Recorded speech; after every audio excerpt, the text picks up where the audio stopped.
All right. Hey, everybody. It's Andrew Tibbs again. Welcome to another episode of My Horror.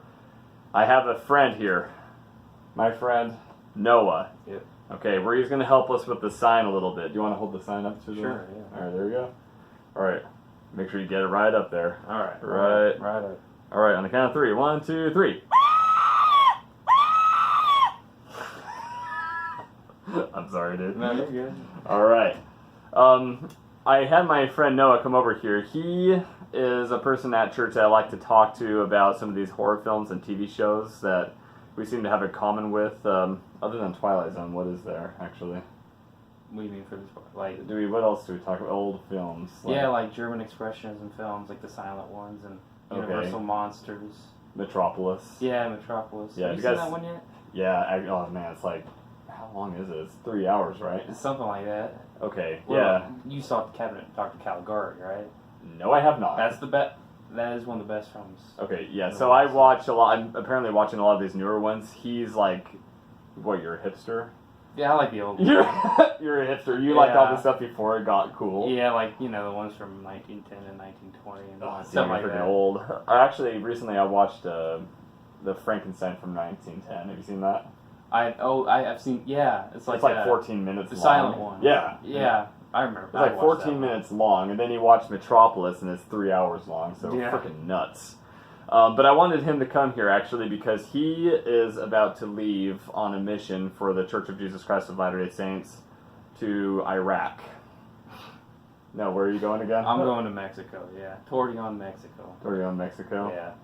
And he's going to bring us back some burritos. So it'd probably be bad by the time. Probably.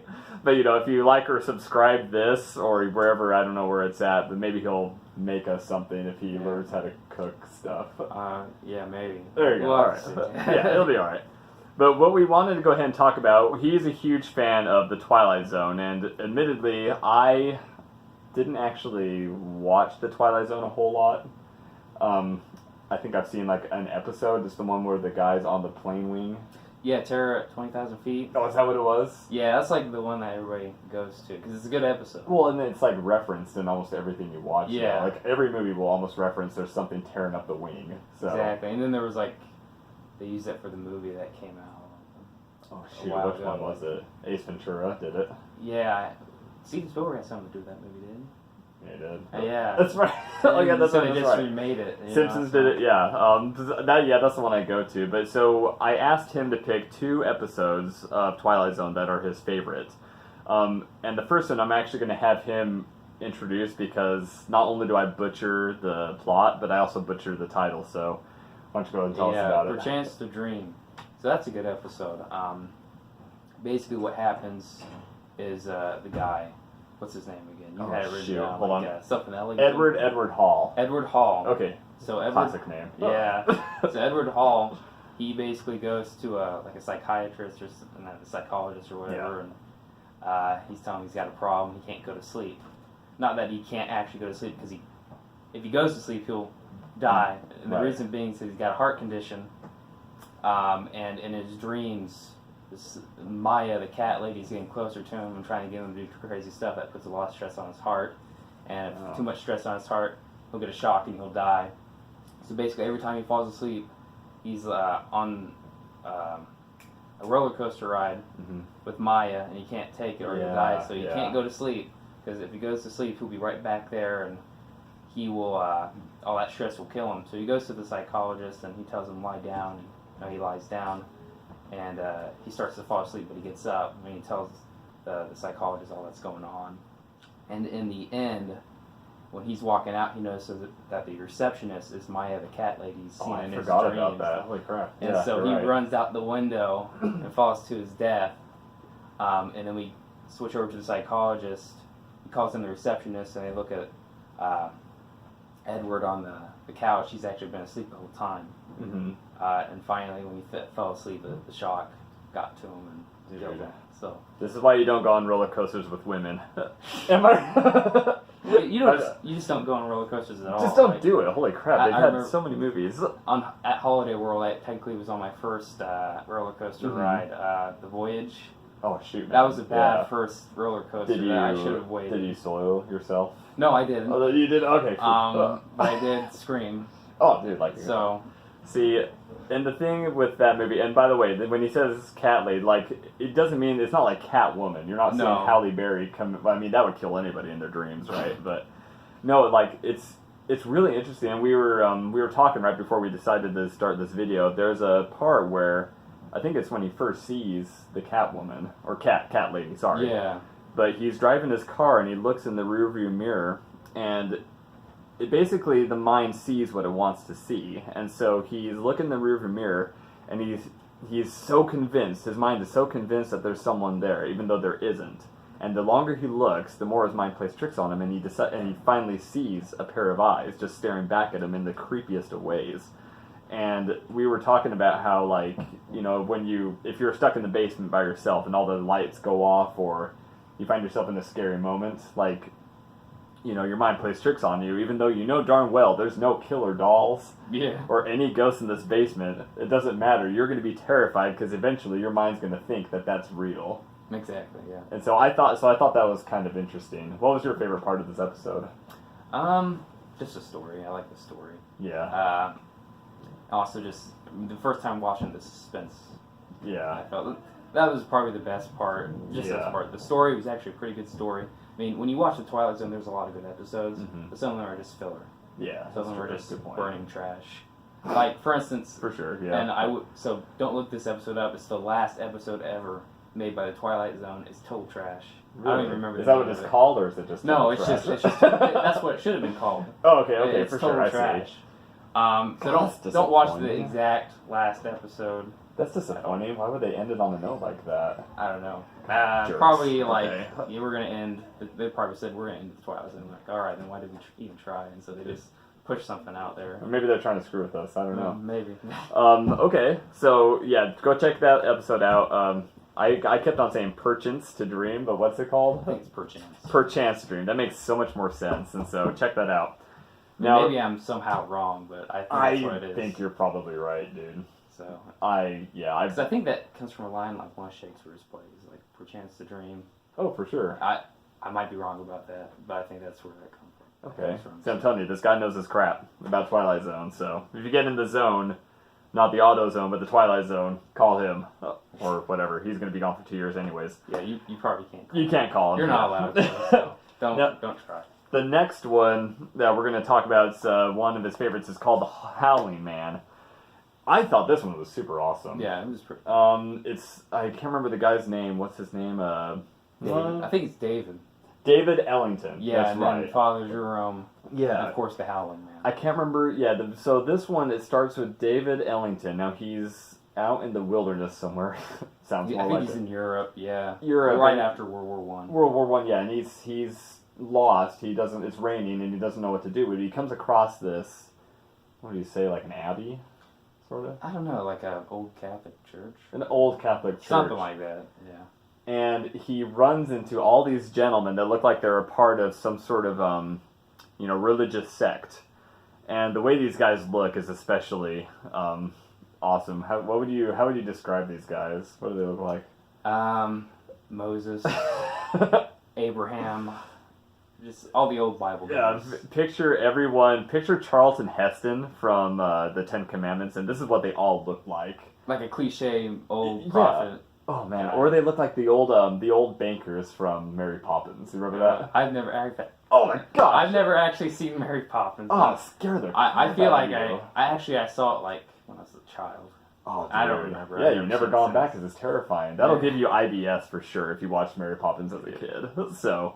But no, he goes in there, and when he gets in there and he talks to these guys, who are very standoffish, by the way, he sees a man in a cage, and this man, for some reason, seems to be howling. I can't remember how often. It's every hour. Yeah, something like that. Yeah, every hour. He definitely howl more than every hour, like every 10 minutes. Oh, man, I know. Drive a man nuts. I would put Old Yeller down way before that. Yeah. But he gets this guy who's, he's just howling so often. And the guy looks like he's a hostage, and so of course he's naturally curious. He wants to know why this guy's in there, and he asks the leader named Jerome. Yeah, Father Jerome. About all this, and so Moses, what is? yeah. He asks. He inquires. He's even got the staff. Remember? He has the staff. Like, there ain't no seas being split in this one. What was it?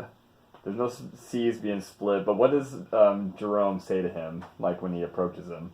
Approaches who? When David approaches Jerome. Like what does he? Like. It's the staff of truth and everything, and staff of truth. Yeah. Like Father Jerome used to be like some kind of philosopher or a professor. Yeah. For one of the universities, but then he traps Satan. Who's the Howling Man? Yeah. Spoiler alert. Oh, it's a little bit too late. Yeah. But yeah, he basically tells him that. At first, he tries to say, this Howling Man that you're talking about, he's not real. You're sick. Yeah. And he's like, I'm gonna tell the police. He's like, oh wait, never mind. Let's back up and I'll tell you exactly what's going on. I totally lied to you, so I'm sorry. But basically, he's I trapped the devil. He was the reason for World War I. If we let him loose, there'll be more war and pestilence. Like there's still sin and temptation, everything like that without Satan. But Satan's the one that causes the big ones. Right. War and famine and super diseases. I thought that was crazy. And the thing is, before he approached Jerome, he was talking to the Howling Man, or devil himself, right? And the Howling Man, or the devil, he kept on saying, these people are crazy, these people are mad. Don't listen to these guys. And Jerome, he's the craziest of them all. And when he's talking to this devil he's a convincing devil. And so when he approaches Jerome, and Jerome's explaining the whole staff of truth, all this other really crazy sounding stuff. This man sounds insane. Yeah. And the whole time you believed him, and what was guarding the door, to the staff of truth? Yeah, just a staff. This guy could have reached down and taken out, thrown out, and then escaped. I know. And when he asks that, he's like, "Well, you could have reached and pulled the staff out. Why don't you do it yourself?" Yeah, he's like, "No time to talk." Yeah. Dude, don't let him say that. When he said that, I was like, "Oh crap! No, he's the devil." Yeah. No, don't do it. Like anyone, a T-Rex could have reached and grabbed that truth. Yeah, that's true. Staff or whatever. That's true. Yeah. And then what is his? What do you think about his transformation when you actually see him as the devil? That's great. That's great. Dude. I like when he walks out and you see him messing with David. Yeah. It sounded weird, but he strickens him. You know what I mean? And the camera tilts. Yeah. And you see the devil walking through the columns. Every time he walks through one of the columns, he changes and changes and changes until he's fully the devil. He gets full on horns going on. Yeah, he's even got the horns. It was pretty good, And the last thing I want to mention about this one too, that I thought was cool, like you said, the camera tilts. Yeah, so it felt very much like I don't know if you guys have seen this, but like Shutter Island, where he's stuck on this island, and he starts to assume that he's going, or believe that he's going crazy because everyone else is against him, or they all have an opinion of him or of the situation that goes against what he thinks, and so he starts to go crazy. And this guy who runs into all these different Moses-looking people, they're all telling him this stuff, like this guy's the devil, stay away from him, this guy's evil. And I felt like the camera kind of tilting in all these different spots was supposed to symbolize David's mind, kind of tilting as well, he's losing his grasp on what's actually real. Mm-hmm. And so, I don't know, overall thoughts on... So that's the end of this episode. It's super awesome. Go ahead and check that one out as well. Overall thoughts, why should people get into the Twilight Zone? Just a lot of great short episodes. I mean, the Twilight Zone truly is one of the best anthology suspense series of all time. And, it's really easy to get into. Since it's an anthology, you can just casually watch it. Yeah. It's like you're not watching a series where the episode relies on the other one and the season relies on the other one. Right. We're not watching an episode of Friends. Yeah, or the MCU. You know what I mean? Yeah, that's true. The Marvel Cinematic Universe. But, yeah, with the Twilight Zone, it's just easy to watch one, and they're great. It's 20 minutes. The episodes are 20 minutes long too, which I think is awesome. Yeah, so you're not committing your whole day to watching one. And there was one season, I can't remember which season it was, but the episodes were actually an hour long. Oh god. That was only for one season though. They didn't go back to that after. I don't know if I can do that. Like I never even got to see them because I watched the Twilight Zone through like Netflix and like Amazon Prime Video, like the streaming services. They don't have that season on there for some reason. Right. When we did have Netflix, actually rented the DVD. For that, sure. That had like half of that season, and the episodes were long. They were good episodes, but they were too long. Well, it's like I really like The Walking Dead and American Horror Story, but the problem with those is I feel like I have to commit time that I don't have. Like I have to split an episode between 3 days. Yeah. Whereas with the Twilight Zone, I can easily sit down and churn out a whole episode in no time. Exactly. And it's still like a good story. Like you love it, and so. And of course, I think it's good to have stories that continue like that, like Marvel Cinematic Universe or Friends or something like that. I mean, they're good stories, but every once in a while, you just want something easy to get into. And I always just thought the Twilight Zone was classy. Right. Black that's and true. white, That's true. and everybody's yeah. in suits. It's like, and it inspires so many different horror films. I think it inspired Child's Play. And do you know of any of the other ones that kind of? I don't know of any other ones. Yeah, there's so many different horror films, anthologies as well. I mean, that feed off of what Twilight Zone created. Yeah. So it's really like revolutionary in how it did this.